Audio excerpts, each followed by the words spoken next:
Le président Donald Trump a de nouveau prolongé le délai imposé à TikTok pour céder ses activités américaines, repoussant la date au 17 septembre alors que l'incertitude demeure sur l'avenir de l'application.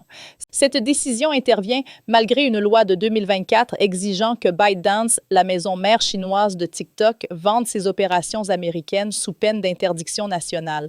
Un précédent accord de cession avait échoué après le retrait de Pékin, consécutif à l'annonce de nouveaux tarifs douaniers par Trump.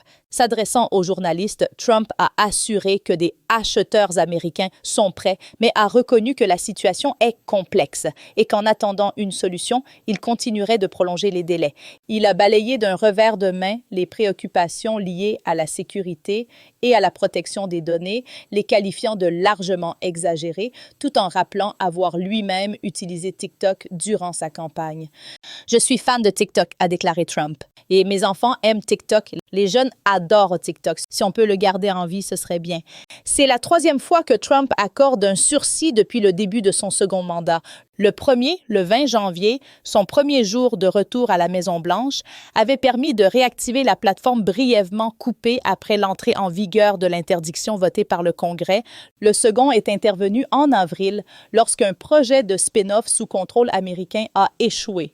Le débat autour de TikTok reste très divisé. Un récent sondage du Pew Research Center révèle qu'un tiers des Américains soutiennent une interdiction de l'application, un recul net par rapport à 50% en mars 2023. Un autre tiers s'y oppose, tandis que le reste se dit indécis.